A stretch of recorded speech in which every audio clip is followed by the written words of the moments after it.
তোমার ঘরে বাস করে কারা হয় মনে জানো না, তোমার ঘরে বসত করে কয়জন মনে জানো না। তোমার এই দেশে বিদ্যুতের অবস্থা কি আর কোনোদিন ভালো হবে না?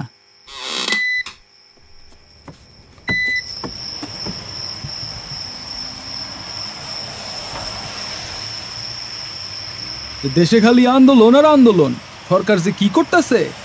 এ তো সবে শুরু, সামনে কত কি দেখবা। সারাদিনে কারেন্ট পাও নাকি দেখো? তোমরা তো 2 ধাপ বেশি বোঝো, এখন ঠেলা সামলাও। মগের মূল্যক নাকি? কারেন্ট না দিলে সব জ্বালাই দিব না? চলেন সবাই প্ল্যান ঘেরাও করি।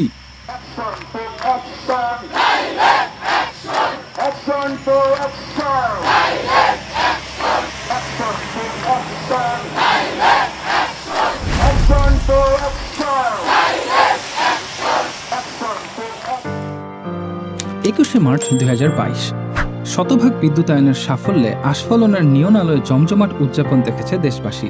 কিন্তু কথায় আছে, যত বেশি নিয়ন আলো তত সহজ লুকানো কালো। বিদ্যুতের সাফল্যের যে প্রদীপ আমাদের সামনে এতদিন জ্বলজ্বল দেখানো হতো, তার তলার খবর আমরা কতটা জানি? আজকের ভিডিওতে আমরা বিদ্যুতের প্রকৃত চিত্র ও ভবিষ্যৎ পরিকল্পনা জানার চেষ্টা করব।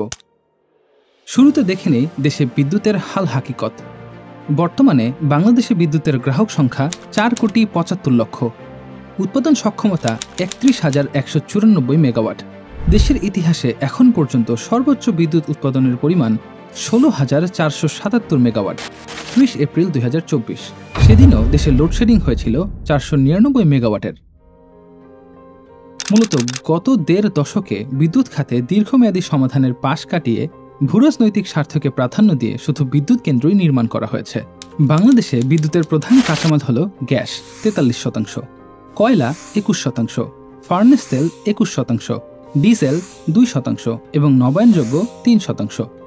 বিগত সরকার দেশে পর্যাপ্ত মজুদ না থাকার অজুহাত দেখিয়ে 60%-এরও বেশি বিদ্যুৎ জ্বালানি আমদানি করেছে। সেজন্য এই খাতে বার্ষিক বাজেট বাবদ রাখা হতো প্রায় 30,000 কোটি টাকা। অথচ 2010 সালে গুস্তাভসন অ্যাসোসিয়েটসের জরিপ মতে দেশে 38 ট্রিলিয়ন ঘনফুট অনাবিষ্কৃত গ্যাস রয়েছে। এমনকি 2017 সালে র্যাম্বল দ্বারা সরকার যে বিদ্যুৎ ও জ্বালানি পরিকল্পনা প্রণয়ন করেছিল, তারাও গুস্তাভসন অ্যাসোসিয়েটসের জরিপের স্বীকৃতি দিয়েছিল। তারপরও দেশের গ্যাস অনুসন্ধানে সরকারের কার্যত কোনো পদক্ষেপই ছিল না।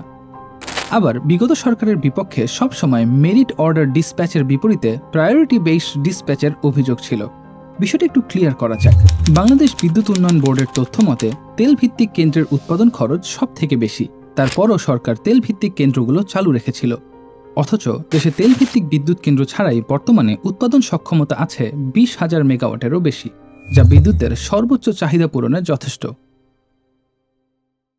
তাহলে তেল ভিত্তিক বিদ্যুৎ কেন্দ্র কেন চালু রাখা হয়? একটি বিশেষ গোষ্ঠীকে সুবিধা দেওয়াই ছিল মূল উদ্দেশ্য।